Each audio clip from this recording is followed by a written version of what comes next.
What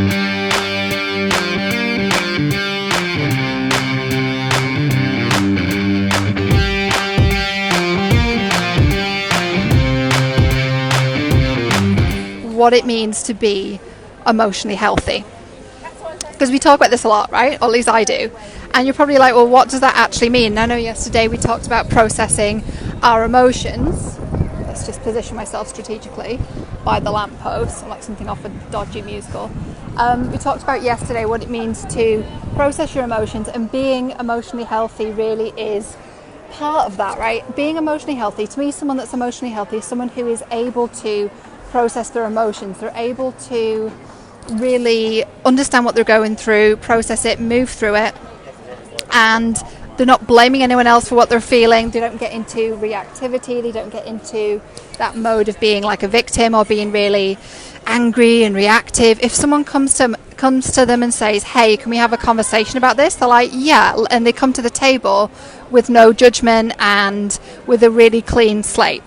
So I guess an example of this is I sent a message to my friend a couple of months ago, and I said, hey, this thing's coming up for me, and I might be completely wrong, but I think that this is what's going on. And I literally just got my phone almost knocked out of my hand. And my friend said to me, she's like, okay, you're having a crazy moment. This is not what's happening, and I think maybe you should take some time, journal on it, process it, and then come back to me. Place to get a drink. Yes. And come back to me, and then we'll have a chat. And I was like, she's right, I'm being crazy. So I won't tell you what it's about, because that's between me and my friend, but she was so amazing, and she kind of slapped the crazy out my hand, and I was able to go and process it and come back, and I'm like, I'm sorry for being crazy, and she's like, it's okay, we all have our moments. And it can be very, very different when we're approaching someone who takes it the wrong way and takes it very personally, right? So being emotionally healthy in a relationship or a friendship or any kind of relationship really is really being able to take on board what someone's saying, think about what someone's saying, and not get really reactive and not get into a place of wanting to cause conflict and inflict damage, but really to want to resolve it in a really amicable way and trying to see it from their side of it and taking responsibility for our part in it, but also not taking on board all of their stuff. So it's like, it's this balance between not saying, oh, it's all my fault, but then not saying, oh, it's all your fault. It's like sitting on the table with them metaphorically or literally and saying, hey, let's find out what's yours and what's mine, and let's have a chat and let's figure it out like emotionally healthy, happy, balanced human beings. Does that make sense? That's really what being emotionally healthy is for me. It's being able to really process what you're going through, take responsibility for your part in it, and have a conversation about it without getting really like reactive and wanting to inflict damage on other people. That's really what being emotionally healthy is. Hey, Cheryl here. Thank you for watching this week's episode of LoveBites. It was filmed when I was in London last week or the week before, I forget.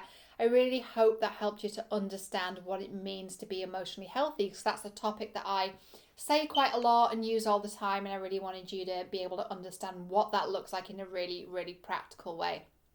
I also wanted to let you know that yesterday we announced the opening of enrollment for my brand new program, Embodied and Empowered. It is a 30-day group coaching intensive for an intimate group of women who are ready to do the deep inner work needed to gain power over your dating drama and become the confident feminine woman who turns heads. So if that sounds like something that you want to dive into, the link isn't public yet to apply, but certainly contact me privately. My email address should be somewhere, and contact me and we'll get you started with the application process.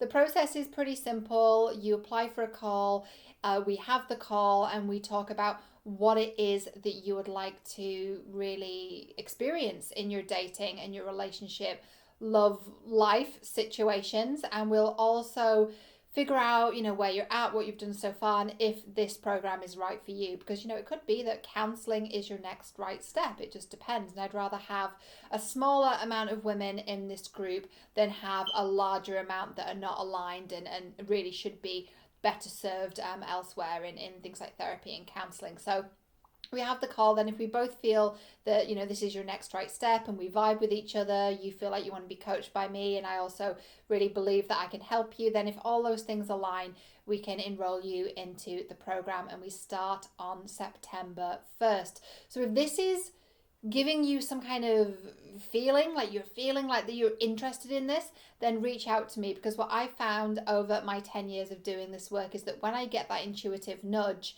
it's usually my sign to go deeper with that particular teacher at that particular time. Out of all the people on all of the interwebs, you stumbled across this and found resonance with what I'm saying. So trust that, trust the nudge, reach out, and we'll get you started with applying for Embodied and Empowered.